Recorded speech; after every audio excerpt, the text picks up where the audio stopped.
Hello મિત્રો, all in one ગાયત્રીસમાં તમારું સ્વાગત છે। તો આજે આપણે ખાંડવીની રેસીપી લઈને આવી ગયા છીએ। તો તેના માટે મેં અહીંયા 1 વાટકી ચણાનું બેસન જે જીરો લોટ આવે છે તે લઈ લીધું છે।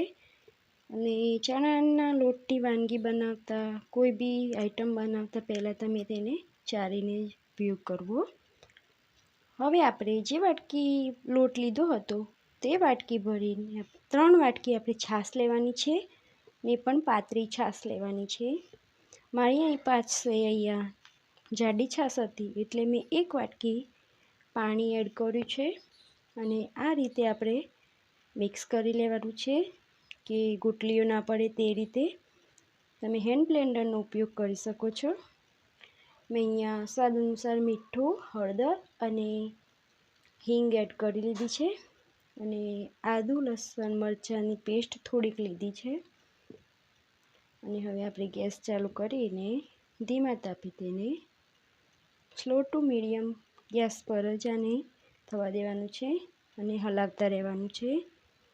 તો જોઈ શકો છો તમે જેમ જેમ આ ટાઈમ થશે તેમ તેમ તે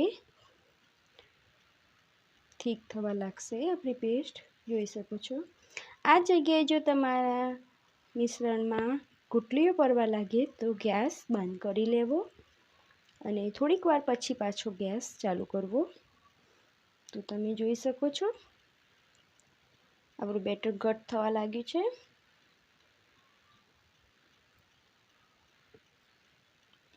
આપણે હજુ થોડીક વાર તેને હલાવતા રહીશું અને જોઈ શકો છો સરસ મજાનું ખાંડવીમાં પરફેક્ટ થાય એ રીતનું આપણે બનાવીને તૈયાર કરી લેવાનું છે।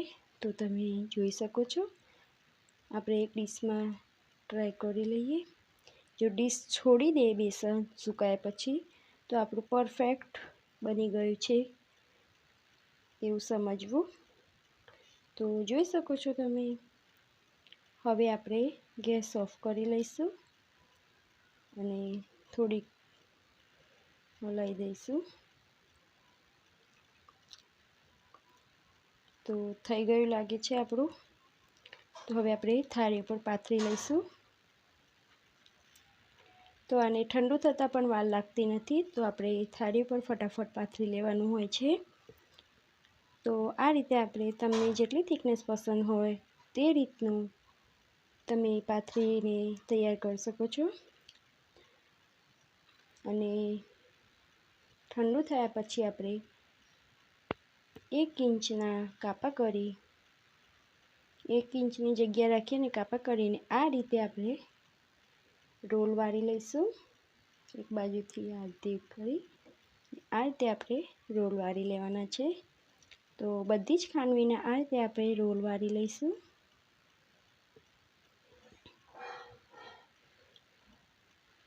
એકદમ પરફેક્ટ બની છે ફ્રેન્ડ્સ। જો તમને મારો વિડીયો પસંદ આવ્યો હોય તો મારા વિડીયોને લાઈક, શેર અને હા, જો મારા વિડીયો ચેનલ પર નવા હો તો મારી ચેનલને સબસ્ક્રાઈબ કરવાનું ના ભૂલતા।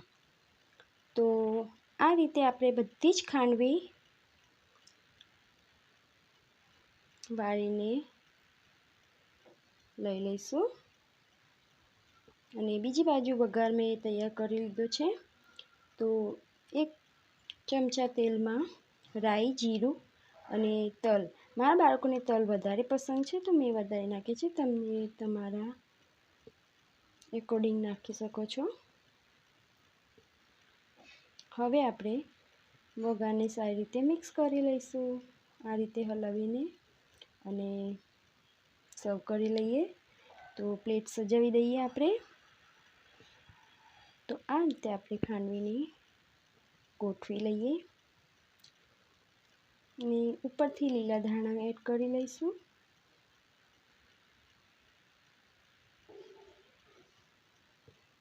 અને મારી પાસે અહીંયા સૂકા નારિયેળનો ભૂકો છે તો હું એ પણ એડ કરી રહી છું,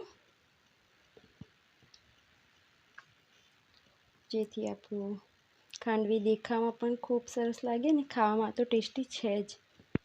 તમે આ રીત મારી રેસીપીથી ટ્રાય કરી જોજો ને કેવી લાગી કમેન્ટમાં જરૂરથી જણાવજો।